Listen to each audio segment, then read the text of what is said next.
están, queridos niños y niñas? Otra vez nos volvemos a encontrar. Bienvenidos, Cuarto Verde, a otra sesión de aprendizaje más.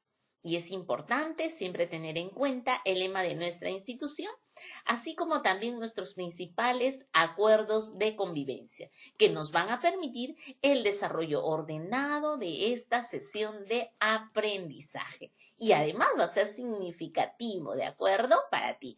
Muy bien, vamos a continuar.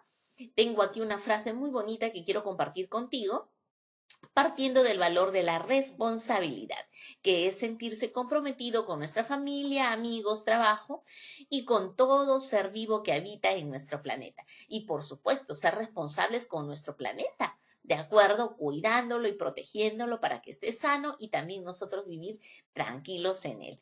Muy bien, chicos, les recuerdo que estamos en nuestro cuarto bimestre personal social, cuarta sesión de aprendizaje. Hoy hablaremos de la subárea de historia. Ya te imaginas, ¿no? ¿En qué nos quedamos? Estábamos en el proceso de la independencia. Hablamos de la corriente libertadora del sur y del norte, ¿verdad? Allí nos habíamos quedado. Entonces, ¿qué pasó después de eso? Muy bien, vamos a conocer un poquito qué sigue de esta historia tan bonita que es de nuestro país. ¿Qué aprenderemos hoy? Hoy aprenderemos el primer militarismo y sus caudillos militares. ¿Cuál será nuestro propósito? Comprender el tipo de decisiones que se tomaron con el propósito de dar origen a la República y continuar con el proyecto de nuestro país. Así es. Y para ello vamos a ver qué es el primer militarismo, cómo se dio, qué pasó. Muy bien, tuvo ciertas características. Recordemos que este primer militarismo queda después ya de haberse consolidado la independencia de nuestro país. Ya se consolidó la independencia de nuestro país con la corriente libertadora del norte, ¿verdad? Con Simón Bolívar. Entonces, ahora le tocaba a nuestro país iniciar un proceso de república. Y para ello, recordemos que la república es democrática o debió ser de forma democrática, ¿cierto? Entonces, ¿quiénes quedaron allí? Todos aquellos militares que participaron de la independencia de nuestro país, conocidos como los caudillos militares.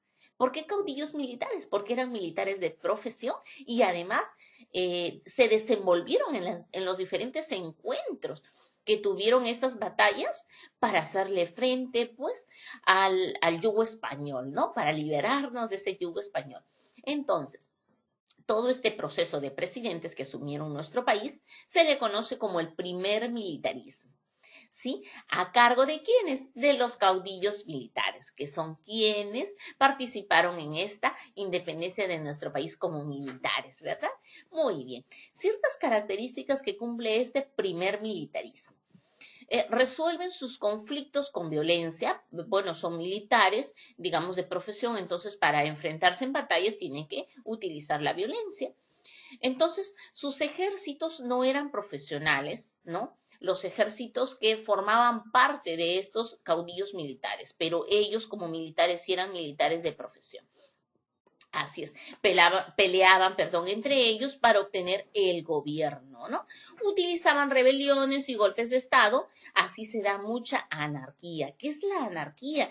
Este gobierno un poco autoritario, ¿no? Para que puedan estos primeros militares llegar al poder, o tendría que darse por democracia, que hubiera sido lo ideal, y lo otro era el golpe de Estado, ¿no? Porque no estaban de acuerdo con quien en ese momento estaba en el poder, entonces le daban golpe de Estado, asumiendo de forma autoritaria este poder. Bien, quienes dirigen son caudillos militares que tienen ideas conservadoras. Otra de las características eran que eran muy autoritarios, algunos de ellos, y no eran demócratas, ¿no? Y luchaban y daban vida a sus ideas si era necesario a través de una batalla. Bien, chicos, y la última característica que se ha considerado es que para ellos el Perú es primero. ¿De acuerdo? En eso coincidían todos, a pesar de que fueran conflictos a través de la violencia, coincidían en eso, que el Perú era lo primero, ¿no? Entonces, lo mejor, menospreciando a otros países, de repente sí, pero ellos preferían el Perú porque consideraban pues su tierra natal, su centro. Muy bien, chicos, entonces así hemos hablado algunas de las características de este primer militarismo. Recordemos que tanto desde las rebeliones hasta parte del proceso de la independencia, sí sucedieron muchos conflictos con ellos, pues la violencia para llegar pues al puerto de liberar nuestro país, ¿no? Muy bien, vamos a hablar quiénes formaron parte de este primer militarismo.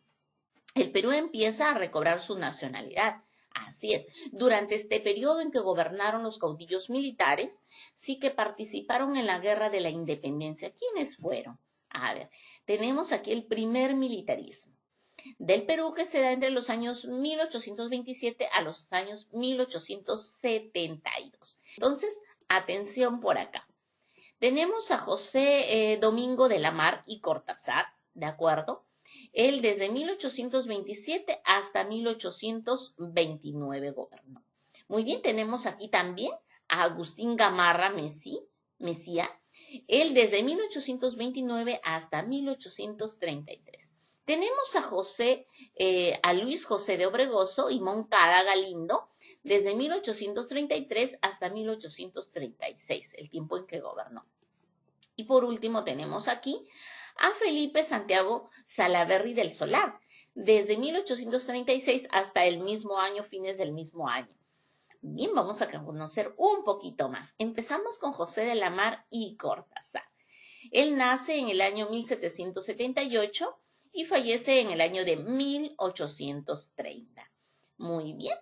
Él nace en Cuencas, Ecuador, integró la Junta de Gobierno que formó el primer Congreso Constituyente en nuestro país en 1822. Asumió la presidencia de la República en 1827 y promulgó la Constitución de 1828, formando también ahí algunos poderes del Estado, ¿no? Se desarrolló, miren, durante su gobierno, la guerra contra la Gran Colombia, por la cuestión de Guayaquil, Tumbes, Jaén, Maynas, donde pues los peruanos fueron derrotados, ¿no? En Saraguro y Portete de Tarqui. Se puso fin, es cierto, a esta guerra con el convenio de Girón, donde los peruanos asumen que se van a retirar de Quito y bueno, retirándose totalmente de Guayaquil, ¿no? Muy bien, chicos. Y fue depuesto pues por Gamarra en el siguiente gobierno, ¿no? Ahí tenemos también los años en que gobernó, desde el 27 hasta el 29. Muy bien, chicos, continuemos ahora. ¿Con quién? Mucha atención. Con Agustín Gamarra. Él nace en 1785 y fallece en 1841. Bien. Nació en Cusco, fue 2 veces presidente de nuestro país y durante su gobierno tuvo que sofocar de 18 a 20 rebeliones. Pues bien, derrocó al presidente José de la Mar en 1829 y fue presidente hasta 1833. Contó con el apoyo de su esposa, Francisca Zubiaga, la mariscala. Les comento que según los historiadores hablan mucho de ella, de la mariscala, porque dicen que en algún determinado momento cuando él tenía que ausentarse porque tenía que visitar otros lugares de nuestro país al interior, ella se quedaba a cargo como si fuera tal cual el presidente y asumía de forma militar inclusive algunas ordenanzas, algo que se tuviera que hacer por dar solución en ese momento a alguna dificultad que se presente. Entonces es muy mencionada la esposa de Gamarra, ¿no? Francisca Zubiaga, conocida como la mariscala. Muy bien, luchó Gamarra también contra la Confederación Peruano-Boliviana y bueno, falleció al intentar invadir Bolivia. Es que recordemos nosotros que cuando Simón Bolívar en la corriente libertadora del norte, cuando él nos deja, ¿cuál era la intención? Recordemos que él sí tenía fines económicos, políticos, involucrados en esa ayuda de separarnos del yugo español. Entonces, la intención de Simón Bolívar en algún momento fue que podríamos unir los países, ¿no? Con la intención de que la fuerza sea más grande, que seamos poderosos, que sea un equipo poderoso, pero uniendo países, entre ellos, pues Bolivia, etcétera, ¿no? Ya más adelante lo vamos a ver en la Confederación Perú-Boliviana. Entonces, esa era la intención, lo cual no se dio y ya más adelante vamos a ver qué es lo que pasó. Continuamos entonces. Tenemos por acá a Luis José de Orbegoso. Él nace en 1795 y fallece en 1837. Nació en Huamachuco, elegido presidente en 1833, fue derrocado en el año siguiente por Salaverry, quien le sigue, ¿no? Tras recuperar el poder, se alió con Santa Cruz y formaron la Confederación Perú-Boliviana. Recordemos que en este caso Santa Cruz también peleaba, digamos, luchaba junto con Simón Bolívar con la intención también de hacer pues esta Confederación Perú-Boliviana, ¿no? Unirnos con Bolivia en una gran fuerza y ser un ejército poderoso para las próximas conquistas o próximos encuentros que puedan haber. Entonces, Santa Cruz eso era lo que buscaba. Muy bien, chicos. Tenemos aquí también algo muy importante, que José Luis de Orbegoso fue elegido por la Convención Nacional de origen aristocrático. No fue del agrado de Gamarra, ¿no? Quien lo atacó tuvo que refugiarse en el castillo de Real Felipe. Gobernaba, recordemos que Orbegoso gobernaba a base de decretos. Pues bien, en el caso de Orbegoso sí tenía pues personas del nivel aristocrático, es decir, personas pudientes con dinero que apoyaban su gobierno, que estaban con él. Bien, lo que era desagradaba a Gamarra, ¿no? Porque decía que él no necesitó del poder de la aristocracia para poder llegar pues al gobierno, ¿no? Porque recordemos que Gamarra pues derrocó al presidente anterior. Continuemos.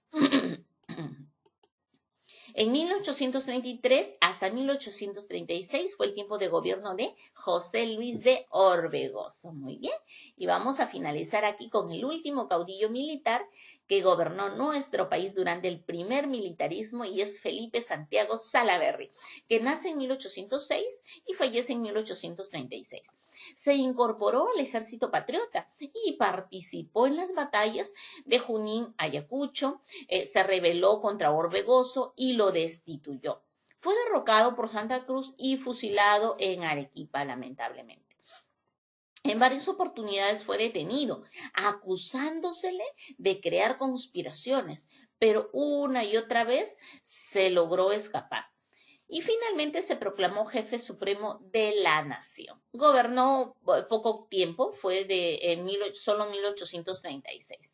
Muy bien, chicos, importante información, ¿verdad? Cómo el proceso de nuestro país avanzado tiene una historia tan bonita, como es que hemos llegado a la total república democrática en nuestro país, ¿no? Cómo se dieron sus inicios de los primeros presidentes que tuvo nuestro país, cómo estuvo conformado, cómo en algún momento nos unimos a la Gran Colombia. Bien, todo eso lo estamos viendo.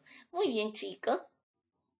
Quiero despedirme de ustedes con una frase muy bonita basada en el equilibrio. Recordemos que el equilibrio es importante para mantener la armonía afectiva de la familia y los grupos de las personas que trabajan juntas. ¿Qué quiere decir esto? Equilibrio, ¿verdad?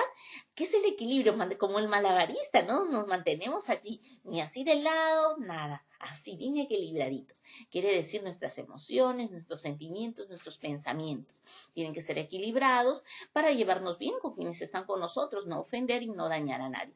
Muy bien, chicos, un abrazo gigante para ustedes, un abrazo virtual. Nos vemos en una próxima clase. Gracias por estar ahí, chicos, del otro lado. Muy bien, conmigo nos vemos.